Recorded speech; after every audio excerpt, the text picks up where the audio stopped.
The New South Wales Department of Consumer Affairs is concerned about the increasing incidence of injury caused by surfboards hitting people in the surf.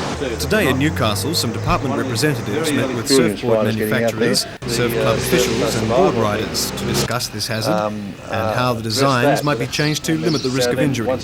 They want the boards to have rounded noses, not filed blunt, but slightly edged to take the point off. Together with softer fins, impact with a surfboard would not be nearly as dangerous. Once upon a time, all boards were shaped this way. Not so today, but why did they change? It is basically a fashion change that we're looking at. The rounding that we're talking about is a 10-cent piece on the nose and a dollar coin on the tip of the fin, which isn't a radical change from the present design. It doesn't affect performance in any way, and it's quite aesthetically acceptable. So far, the manufacturers that we've just spoken to from this area have given us very positive indication that the design features that we're talking about for surfboards, the changes that we're proposing, are desirable, and they will be promoting that heavily in this area. The Beaches and Baths Supervisor for Newcastle City Council says there are many incidents of this kind of injury on our beaches every year. Steve, there's probably roughly 2,500, and of those 2,500 there would be, say, 100 that do receive some sort of treatment at the local hospital. And how many of those would be due to surfboard accidents? The majority would be due from surfboard accidents and probably self-inflicted. So it's obvious board designs must change. With the growing trend towards water sports and surfing in particular, the change will have to come soon.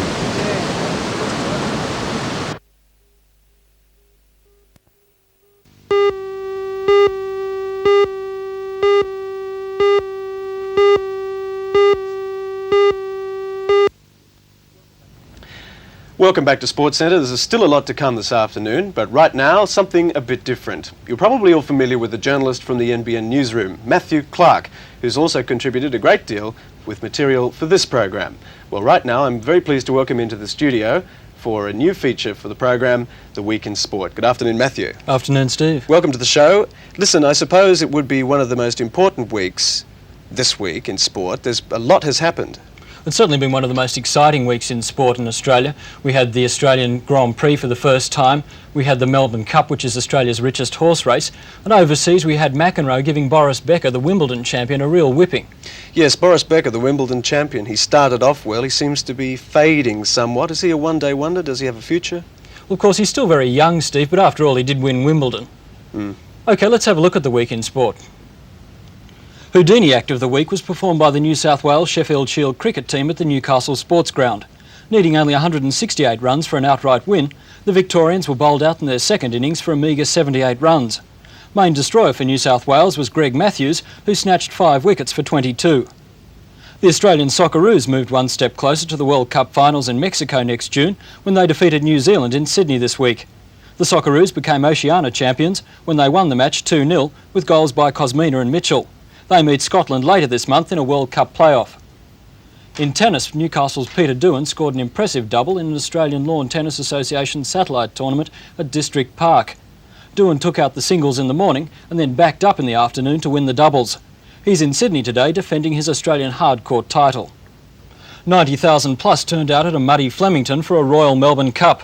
As usual, glamour and high fashions took centre stage before the nags were on the track.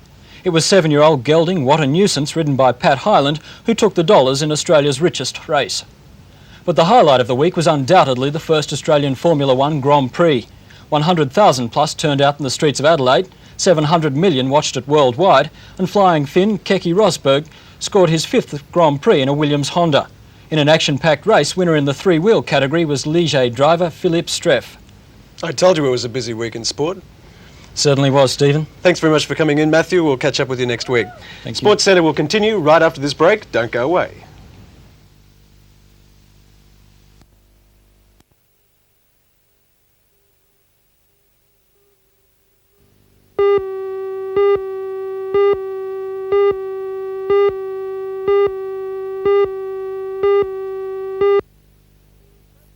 Bit of a shake. Show jumping is spectacular anyway, but when brought indoors it really becomes even better to watch. With the audience so close, the horses need to get used to it. But that education they need, as Australia's best will compete in the World Cup in Gothenburg, Sweden next April, and it's always indoors. Today's event was a qualifying round for selection, and it went to the most experienced combination, David Asimus and Golden Grand, a team that has repped overseas before and showed that fine style this afternoon. Second was Kevin Burke and Turulai, a legendary combination that just gets better with time, it seems. He jumped clear in the first round, the only one to do so, but knocked down a rail at the second last fence of the second and was beaten in the jump-off. A three-way tie for third, with Di Dawson and Hunky Dory, George Sanner and Kite, Clear tooth. Everyone could be very quiet around in the and big Chris technical Jug on the problems. beautiful German Lincoln warm-blood Wells stallion Wall, Sky clear. High. Yes, beautifully clear.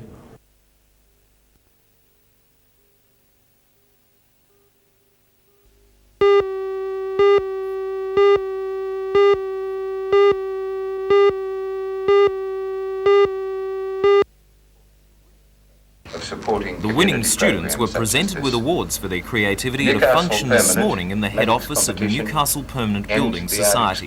The company was the major sponsor of the competition, and Managing Director Frank Wotherspoon said he was sorry more business houses in the region don't understand the importance of supporting community projects. He described the competition as an immense success in reshaping public opinion about the dangers of smoking.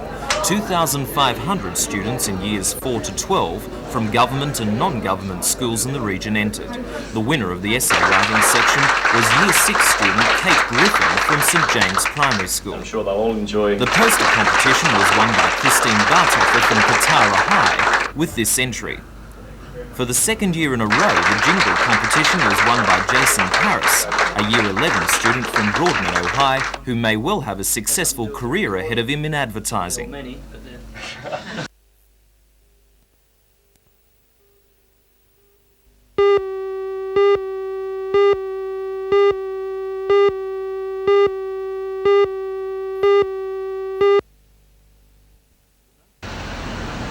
The no standing zones came into force on Monday, leaving the Newcastle-bound lane of High Street free of parked cars between Bulwer and Burke Streets.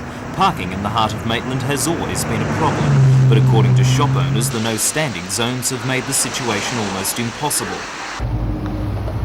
To give you some idea of the parking problems in High Street, it took us 20 minutes to find a parking spot for our news car.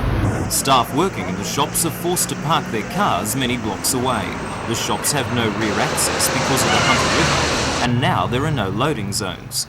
We don't have a back entrance to our shops, so now at the moment we are completely cut off. We have neither front nor back, which is a very big problem when we have our travellers coming, when we have deliveries coming. I know Council said they will help us, in that regard, but at the same time we feel we have had enough problems in parking. We like to serve our customers with good, reliable, honest service, which we've done for many, many years. They are very, very upset by this, not being able to park where they wish to park. Are you losing customers? Most definitely. According to the High Street Promotion Group, sales have dropped off dramatically this week in all shops without parking spaces, and staff are worried about losing their jobs. The group is forming a petition, and after a protest by shop owners at last night's Maitland Council meeting, Council agreed to reconsider the move at next week's meeting. The Council said it removed the parking spaces to improve traffic flow, but some believe it was done to benefit the new Super Kmart Hunter Mall. With the big chain shops opening up across the street, I think that the council has been influenced to provide all the parking that they can for them, mainly because they have spent thousands upon thousands of dollars across the other side of High Street, and I think that the parking here is quite inadequate considering that they have about 4 major car parks across the road.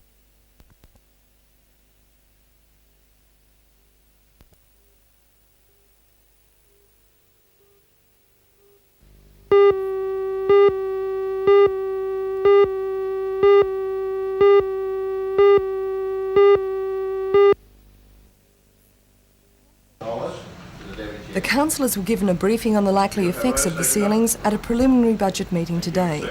The ceilings are being introduced by the Minister for Energy, Mr Cox, to standardise tariffs in the 4 major county councils, which provide power to 80% of the state.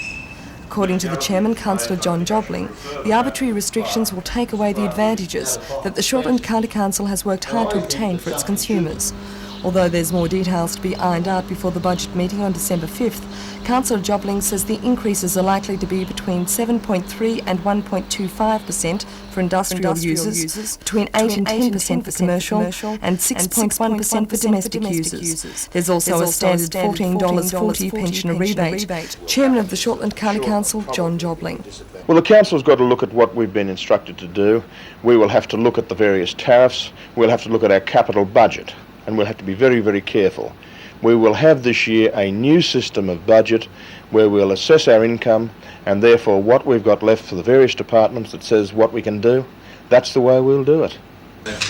The elections for the position of Chairman and Deputy Chairman were also held today, with Councillor John Jobling retaining the position of Chairman against Alderman Kevin Evans and Councillor Ted Trunk beating Alderman John Moss to the position of Deputy Chairman.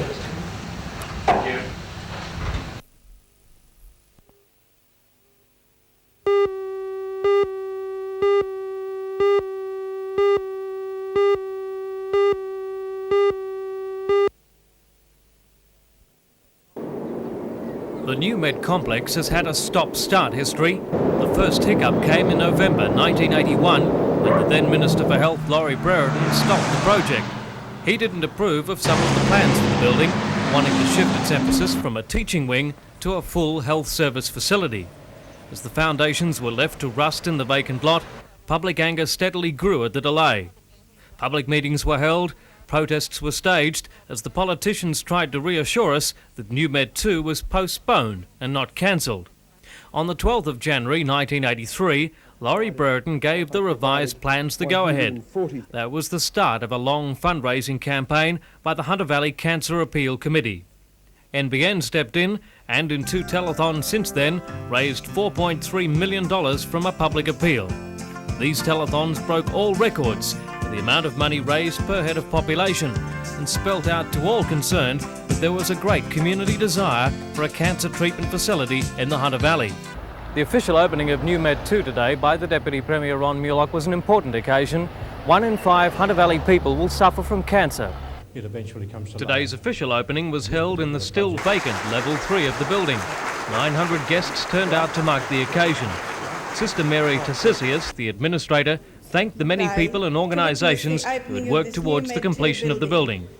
After unveiling the mandatory park, the Minister warned that his spending commitments for the next 3 years are tight, alluding to a recent push by the Mater Hospital for more staff at the unit. And I have to point out that one of my big problems over the next 3 budgets, including this budget, is to satisfy the needs of the teaching hospital at Newcastle, which is now up to about $103 million, and a $30-odd million hospital in Fairfield, which is one of the really closely developed areas of Sydney. And so it's all money and it's all determination of priorities, and one thing's for sure, everybody thinks they're not getting a fair go, and all I'm trying to do is to give them a fair go. Another important function carried out today was the handing over of a cheque for $43,000 from the Hunter Valley Cancer Appeal Committee for this simulator. The equipment allows preparatory work on radiotherapy patients to be carried out without tying up the expensive linear accelerator. The new oncology unit, thanks to the community and government support, is the most modern and best equipped clinic in Australia. These facilities are now attracting talented people in their field to the Hunter, and it's more than likely that New Med 2 will become the focal point for cancer research in the future.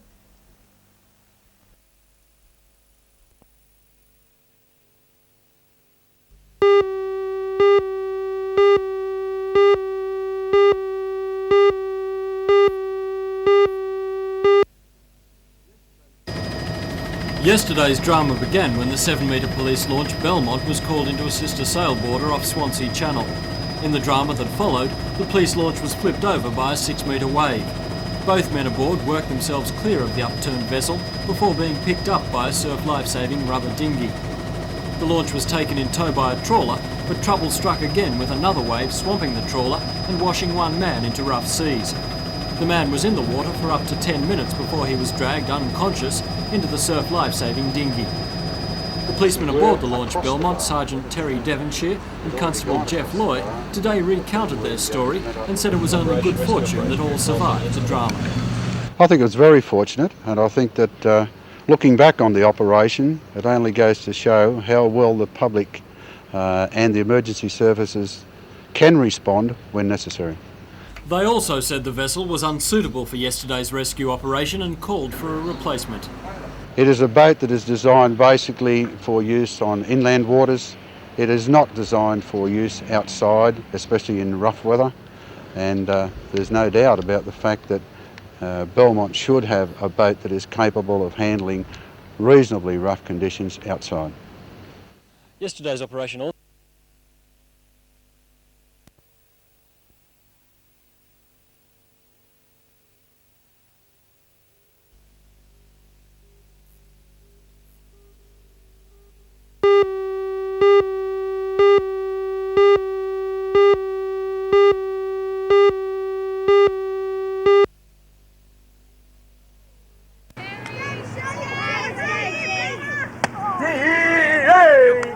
The state under-19s were the draw card for a big session of softball at Stevenson Park, Moorfield West, which included not only this game with the Newcastle under-17s, but also coaching clinics for younger players. The 15-girl squad used the activities to hone their skills too for the national titles being held in Adelaide in January, and said the chance to visit and play in Newcastle was greatly appreciated. Included in the squad is one Newcastle girl, Christy Morris, who migrated south from Queensland earlier this year and who now lives at Acadia Vale. There'll be even more softball tomorrow when the state under-19s take on the Newcastle Open Age team in the morning, the Central Coast Open team, and later a composite Hunter Valley team as well. Watch. That's the way, team. We're backing up, Sheridan.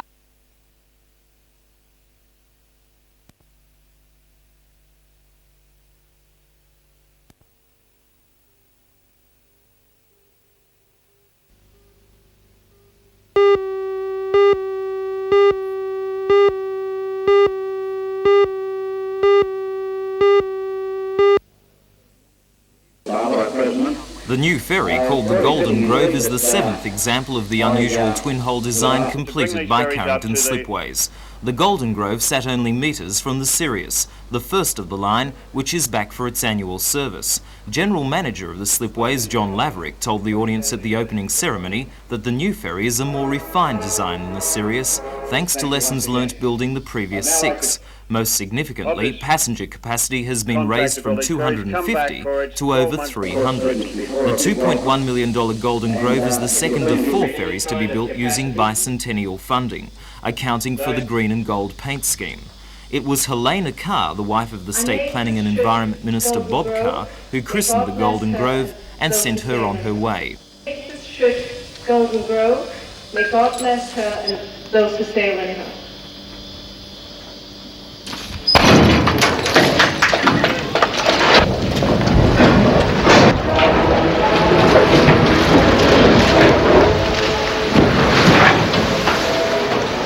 The new ferry will shortly join the other twin hulls on Sydney Harbour, where their smoothness and stability have made them favourites with commuters.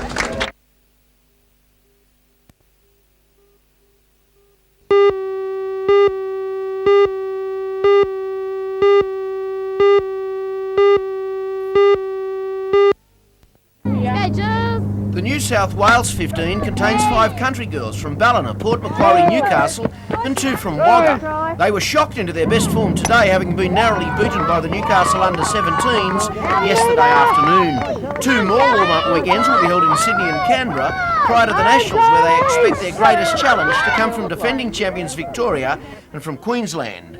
7 of last year's national under-16 champions have moved up into the side, which is coached by John Lego. The team has also gained the services of a top Queensland youngster as well. They looked good today and are sure to do well come January.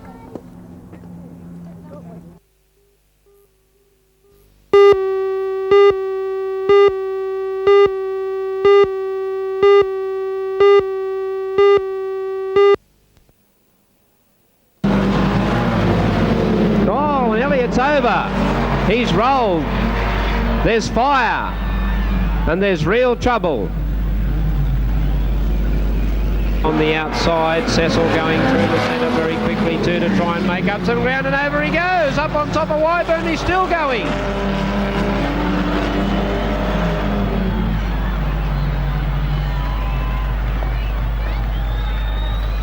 And this time it's Angelo Cecil in the Tirana who's in trouble. Squeezed up between cars, he got out close to the concrete wall and over he went.